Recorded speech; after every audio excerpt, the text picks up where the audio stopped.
Shalom, saudaraku yang saya kasih dalam Tuhan. Hari ini kita bersama-sama merenungkan tentang salib. Salib adalah kemenangan yang sempurna.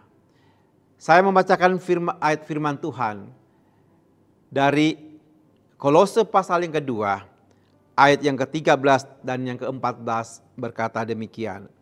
Kamu juga meskipun dahulu mati oleh karena pelanggaranmu dan karena tidak disunat secara lahiriah, telah dihidupkan Allah bersama-sama dengan Dia. Sesudah Ia mengampuni segala pelanggaran kita, dengan menghapuskan surat utang yang mendakwa kita dengan ketentuan-ketentuan hukum. Itu ditiadakannya dengan memakukannya pada kayu salib. Demikian firman Tuhan. Saudara yang saya kasih dalam Tuhan, saat kita melihat salib, apa yang terlintas di pikiran kita? Apa yang mungkin melihatnya sebagai lambang penderitaan atau kekalahan? Tapi bagi kita yang percaya, salib adalah tanda kemenangan yang sempurna. Sejak awal, Yesus sudah menunjukkan kemenangannya. Ketika Herodes berusaha membunuhnya, Tuhan melindunginya. Itu kemenangan. Saat Yesus hidup tanpa dosa, itu kemenangan karena tidak ada manusia lain yang bisa melakukannya. Ketika iblis mencobanya di padang gurun, Yesus menang dengan firman Tuhan. Saudaraku yang saya kasih dalam Tuhan, setiap ajaran Yesus, setiap mujizat yang Dia lakukan, setiap orang yang disembuhkannya, semuanya membuktikan bahwa Dia berkuasa atas dosa dan kegelapan. Tapi puncak dari kemenangannya ada di kayu salib. Dunia melihat salib sebagai kekalahan. Para musuh Yesus merasa menang dan para muridnya merasa putus asa. Tapi justru di kayu salib, Yesus meraih kemenangan terbesar. Saudaraku yang saya kasih di dalam Tuhan, di Taman Getsemani, Yesus bisa saja melarikan diri. Tapi Dia tetap memilih menjalani penderitaan karena kasih-Nya kepada kita. Saat dipukul dan dicambuk, Dia tetap sabar.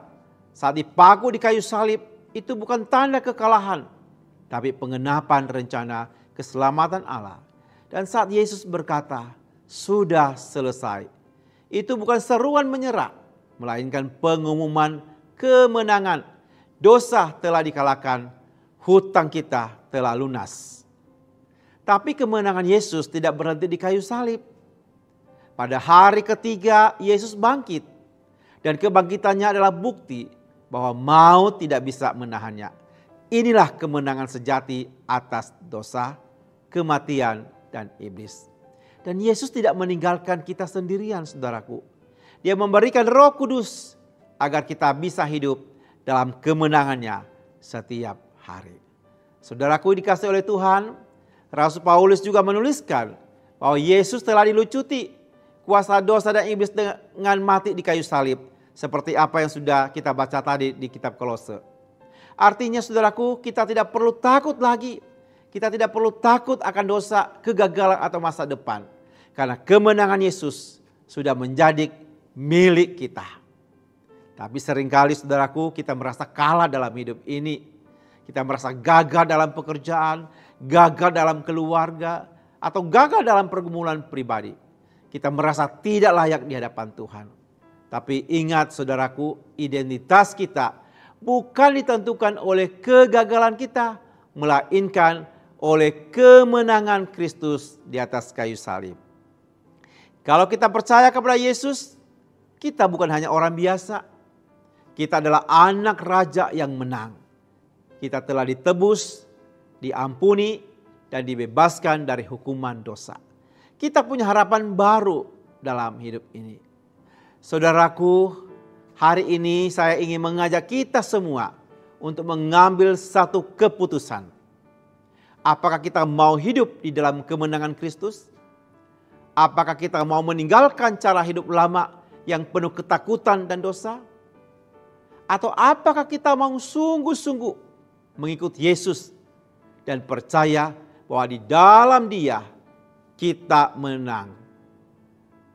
Mari, saudaraku, datanglah kepadanya dengan hati yang penuh syukur. Serahkanlah hidup kita kepada Tuhan. Dan mari kita menjalani kehidupan ini sebagai orang yang sudah menang di dalam Kristus. Kiranya Tuhan Yesus memberkati kita semua. Amin.